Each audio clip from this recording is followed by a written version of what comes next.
हर बार मोदी सरकार। चुनाव के बाद में सब फिर अलग अलग होने वाले, एक दूसरे का सिर कान फोड़ने वाले हैं और कुछ नहीं होगा। अच्छा, महतारी बंधन योजना का कुछ फायदा मिला? हाँ, फायदा मिला। फायदा मिला मिला। और उसी का वोट जा रहे हैं, मतलब जा रहे हैं बीजेपी में। तो कांग्रेस ने क्या किया आप ये बताइए? कुछ नहीं किया है। जोहार, जय छत्तीसगढ़, जय कमल, जय मोदी, मोदी 400 पार। मतदान दिवस लोकतंत्र का वो त्योहार जिसमें जनता अपने आने वाले भविष्य को चुनती है, उस प्रत्याशी को चुनती है जो आने वाले 5 साल तक उसके लिए काम करता है। और लोकसभा के 2024 के चुनाव के लिए भी जनता ने अपने प्रत्याशी को चुनना चालू कर दिया है और तीसरे चरण के चुनाव में जो जनता है वो मतदान करना चालू कर चुकी है। नमस्कार, स्वागत है आपका स्वर्णमय टाइम्स में। मैं राघवेंद्र पांडे। अभी मैं मौजूद हूँ कमाड़ी स्कूल के पोलिंग बूथ में, जहाँ पास 12 बजे का टाइम हो रहा है और अभी तक 32% वोटिंग हो चुकी है, जो कि एवरेज है। ऐसी एवरेज वोटिंग तब दिखती है जब सत्ता विरोधी लहर कम होती है। ज़्यादातर जब सत्ता विरोधी लहर होती है तो करीबन 12 बजे तक जो वोटिंग प्रतिशत का आंकड़ा होता है वो 40-45 से ऊपर होता है, लेकिन अभी तक सिर्फ 32% वोटिंग हुई है, जो ये दर्शाती है कि सत्ता विरोधी लहर देखने को अभी नहीं मिल रही है। लेकिन ये आंकड़े धरे के धरे रह जाते हैं जब परिणाम आते हैं कई बार, क्योंकि जनता के मूड के ऊपर होता है। जनता कई बार चुपचाप किसी को भी सत्ता के शिखर पर बैठा देती है। आइए जानते हैं अब सीधा जनता से कि उनके मन में कौन राज कर रहा है और इस बार किसकी सरकार बन सकती है। क्या नाम है आपका? आशीष अग्रवाल। आशीष अग्रवाल जी, किसकी लहर दिखाई पड़ रही है इस बार? मोदी जी के अलावा तो कोई है नहीं। और छत्तीसगढ़ में तो 11 की 11 सीट जो है वो बीजेपी की आएगी और यहाँ तो बृजमोहन जी का है। रायपुर लोकसभा में बृजमोहन जी के अलावा कोई नहीं है। अच्छा, बृजमोहन जी का ऐसा कौन सा काम है जो आपको अच्छा लगता है और जिसके तहत आपको लगता है कि बृजमोहन जी को आना चाहिए?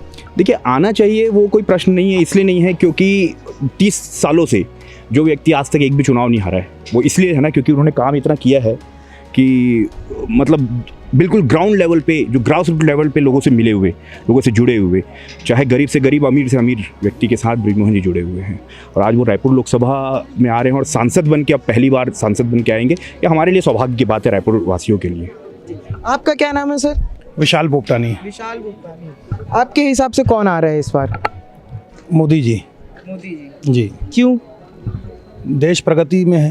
देश प्रगति में है जी। लेकिन दूसरे तरफ से जो पार्टियां हैं वो तो आरोप लगा रही है कि बेरोजगारी दर बढ़ रही है। इस पर आप क्या बोलना चाहेंगे? देखिए, तरह तरह के लोग होते हैं और कुछ प्लस कुछ माइनस होता है। ज़रूरी नहीं कि हर कोई प्लस ही सोचेगा, कोई टांग खींचने वाले भी होते हैं। अगर आप अच्छा काम कर रहे हैं तो कोई ना कोई आपकी भी टांग खींचेगा कि आप सही काम ना करें, तो वो चलते रहता है। ये दुनिया का दस्तूर है। लेकिन कांग्रेस इस बार न्याय योजना लेके आ रही है युवाओं के लिए, महिलाओं के लिए, तो क्या लगता है कांग्रेस की बाजी आ सकती है? कहीं कोई चांसेस दिख रहा है आपको? पहली बात तो 15 साल पीछे अगर जाएंगे, 10 साल पीछे जाएंगे तो कांग्रेस ने क्या किया आप ये बताइए? कुछ नहीं किया है। अभी डे बाय डे प्रोग्रेस होते जा रहा है। जो हमें दिख रहा है, आपको दिख रहा है, सबको दिख रहा है। मोदी जी के कार्यकाल में ऐसा कौन सा काम हुआ है जो आपको अच्छा लगता है? हर चीज़ है, अब उसको एक एक करके डिस्क्राइब करना बहुत मुश्किल है।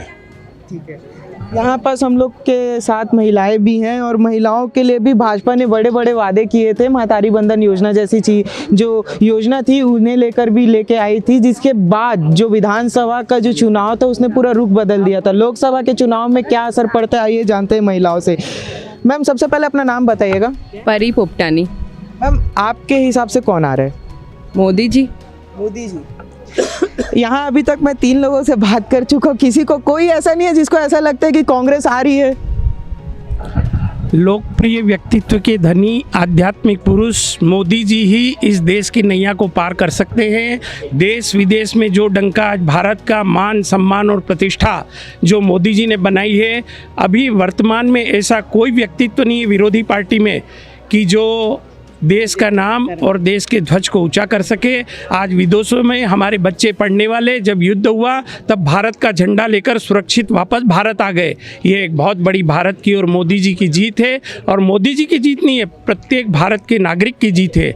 मोदी ही अभी वर्तमान में समर्थ और सक्षम व्यक्तित्व के धनी है, और हमारे बृजमोहन भैया लोकप्रिय व्यक्तित्व के धनी हैं। जमींदार से जमादार आधी रात को 2 बजे उनके यहाँ की बैल बजा सकता है, सामान्य ढंग से मिल सकते हैं, अहंकार रहित व्यक्तित्व और सभी से मिलनसार व्यक्तित्व। जय जोहार, जय छत्तीसगढ़, जय कमल, जय मोदी, मोदी 400 पार। मोदी जी 400 पार बोल रहे हैं।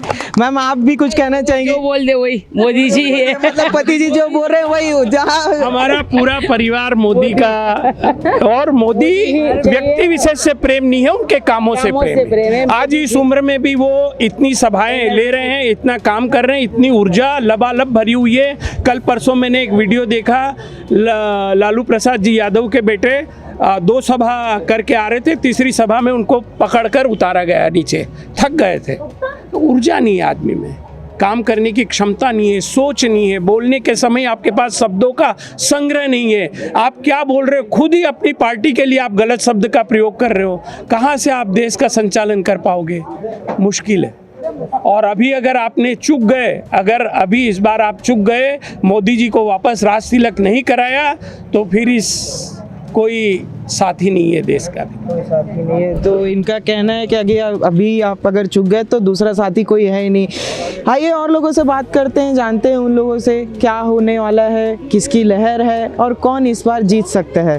हर बार मोदी सरकार। लोग मोदी सरकार की बात तो कर रहे हैं, और आप युवा हैं। कांग्रेस युवा न्याय योजना लेके आई है, जिसमें उसका वादा है कि जैसे ही उसकी सरकार बनती है तो युवाओं को 1 साल में सालाना 1 लाख रुपए दिए जाएंगे इंटर्नशिप तहत, डिग्री डिप्लोमाधारी। इसे आप किस तरीके से देखते हैं?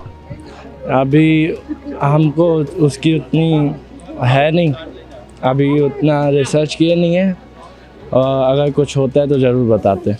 अच्छा ठीक। तो आपके हिसाब से कौन आ रहा है? मोदी जी। और पिछले कार्यकाल में जब कांग्रेस की सरकार थी तब ये योजना क्यों नहीं लाई गई?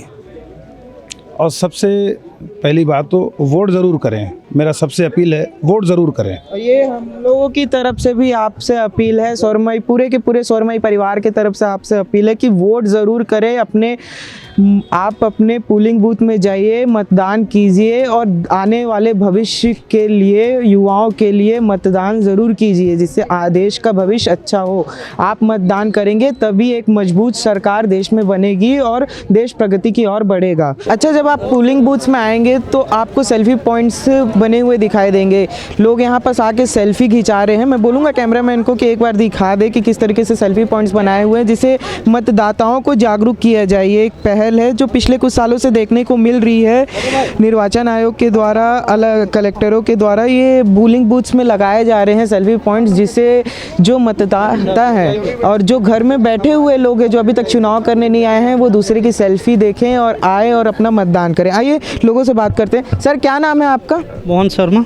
मोहन शर्मा जी, क्या लगता है किसकी सरकार बन रही है इस बार? बीजेपी एक ही है, मोदी सरकार। क्यों, क्या कारण है कि आपको लगता है कि बीजेपी की सरकार आनी चाहिए? देश को सशक्त बनाना है, दमदार उसका जिम्मेदारी निभाना है ना, तो मोदी के अलावा और कोई भी ऑप्शन नहीं है। मोदी जी के अलावा और कोई ऑप्शन नहीं है, लेकिन यहाँ तो पूरे के पूरी गठबंधन बन गई है सरकार। गठबंधन में कोई समन्वय नहीं है, सब बोलने का है। चुनाव के बाद में सब फिर अलग अलग होने वाले, एक दूसरे का सिर कान फोड़ने वाले हैं और कुछ नहीं होगा। अच्छा, कांग्रेस प्रत्याशी जो है यहाँ पास विकास उपाध्याय जी, वो भी बहुत मेहनत करते हुए नज़र आ रहे हैं, जन जन तक पहुँच रहे हैं, उसे किस तरीके से देख रहे हैं आप? वो युवक है, अपना काम करते रहेगा, उसको आगे बढ़ना है तो मेहनत करेगा। लेकिन हम रायपुर के लिए बृजमोहन जो है, बृजमोहन अग्रवाल जन जन का नेता है, जन जन का प्रिय है, सभी के पहुंच है, तो उनको हम रायपुर के लिए बेस्ट मानते हैं। आपका क्या नाम है मैम? विद्या शर्मा। आपको क्या लगता है किसकी सरकार बन रही है? सरकार अब किसकी बने? बीजेपी की बन रही है। बीजेपी की सरकार बन रही है। अच्छा, महतारी बंधन योजना का कुछ फायदा मिला? हाँ, फायदा मिला। फायदा मिला? मिला। और उसी का वोट जा रहा है, मतलब बीजेपी जा रहा है बीजेपी में। तो अभी आपने देखा कैसे जनता लोकतंत्र के इस महापर्व पर अपना वोट दे रही है, और जनता के मन में कौन राज कर रहा है। ऐसी ही खबरों के लिए बने रहिए हमारे साथ। कैमरामैन अरुण जंगेल के साथ मैं राघवेंद्र पांडे और मैं टाइम्स रायपुर।